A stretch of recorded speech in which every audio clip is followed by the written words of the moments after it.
Yep, it's where I sleep, and I'm using it as a desk. Alright, so I'm doing these live, let's see if we can get this right. I'm doing these live videos because my iPad and my iCloud aren't working. So in order to do videos, I have to do them live. So anything can happen, as in, as in the last video where I was very, very tired, but I was trying to talk about a social media thing, and that someone had reached out to me, and this online magazine, and they were trying to rope me into telling them who they should interview, but not me. And it was a little bit of a fiasco and a mumbling fit of garbled information, but I leave it up because I find myself vastly entertaining when I'm being ridiculous. And I was being ridiculous, so I'm going to leave it up. Anyway, it was about this online magazine that was trying to pass itself off as a real magazine and trying to give me names and numbers of artists and art organizations who they should interview. And the con is that they interview the person and then they charge them to be on this website, e-magazine, that quite literally almost no one reads. And I found that out by just doing a really quick traffic search on the magazine.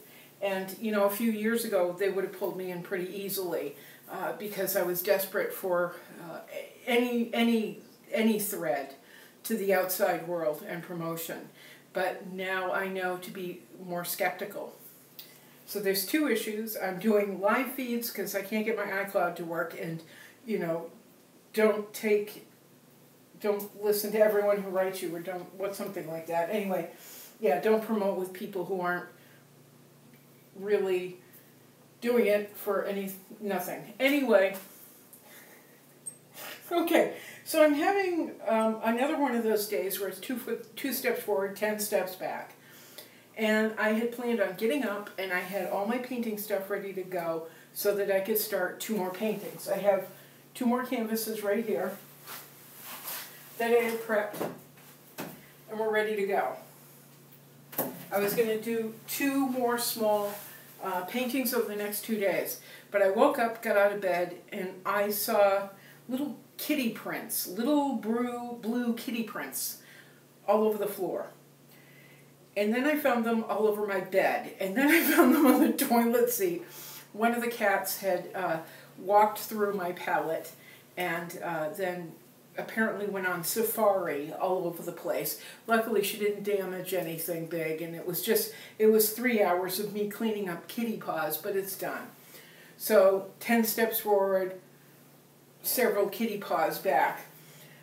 But I just seem to be going backwards, you know, instead of getting the painting done. I seem to be putting myself in a trap of doing everything but. And my anxiety starts to rise, so I thought, you've got to do something, you've got to do something. I reworked another part of a painting that I didn't like. Okay, that was an accomplishment. Pick it up, put it over there. Kind of reorganized my pile of paintings over there, and then went, okay, you've got to do something. You've got to do something so you can hook into being an artist, being a professional working artist. And living it today. So what I decided to do was pull out all the paintings that needed hangers on them. I have the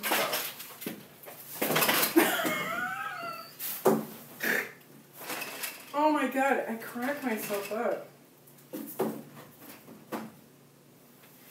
And that's what happens when you have to do live feeds. You get to see what a silly person I am.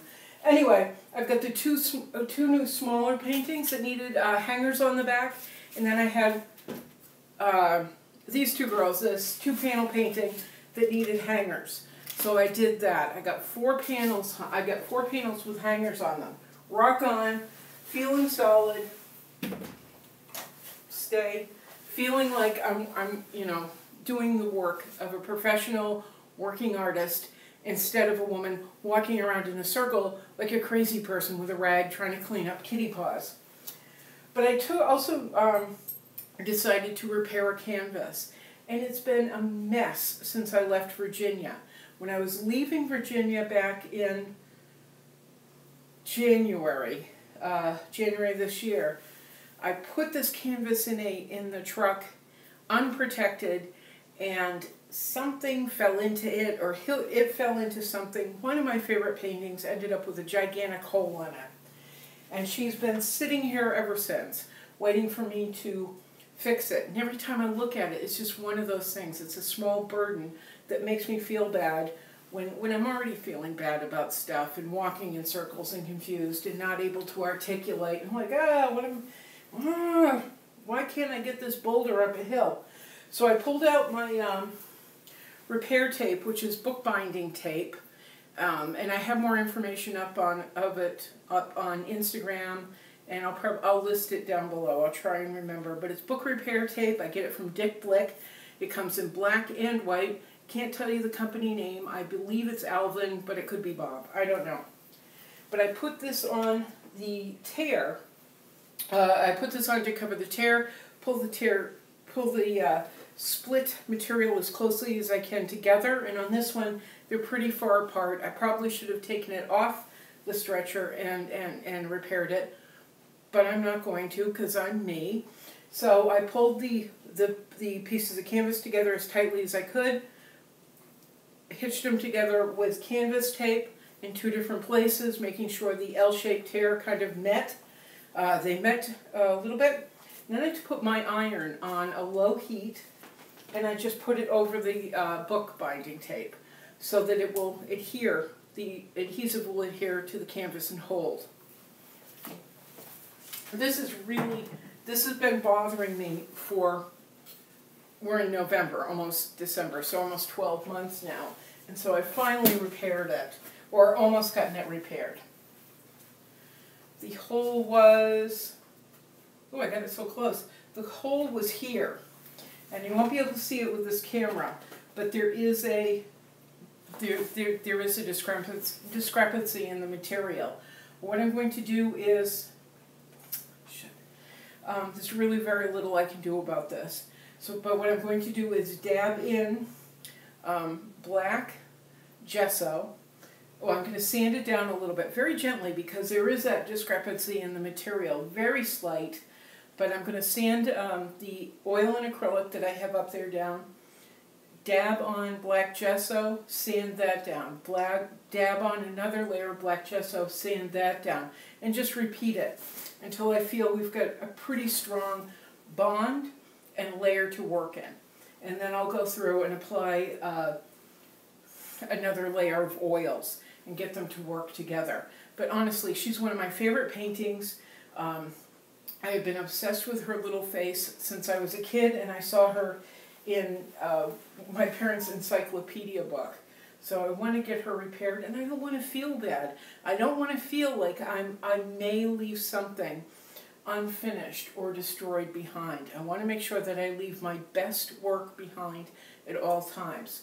So this is going to be a load off me when I get it done. Oh, I love you so much. So that's what I'm doing today. And I'm making a video so that I keep moving forward instead of being stuck and mired in anxiety. I've been living in this really nice space, this converted garage in Sarasota, and in 2 weeks my lease is up. I have no idea. I have no idea where I'm moving. I have no idea how I'm going to move, and it's very scary. And I just, I get on my little scooter and I do my mantras, and I have to believe that I will be safe, I will be taken care of, the universe will take care of me, and all that happy stuff. And then I have days like today where I go, oh my God, in 2 weeks you're going to be homeless. So we find the little things to do to keep this train moving. Anyway, I'm doing the little things I can to keep anchored in my life as an artist. So I don't curl up in a ball and watch Netflix all day long and cry. Keep working as if the life I want is here. The art career that I am have been working towards is here, and I'm living it. That's what I have to do to make it come true. That's what they say anyway, so that's what I'm doing.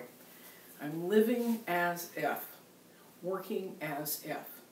Because pretty much everything else is okay here. I'm not where I want to be in my career. I won't have a place to live in 2 weeks. A little scary, but I keep living as if. So finding the little projects that have been loose ends that I really need to fix and tie up.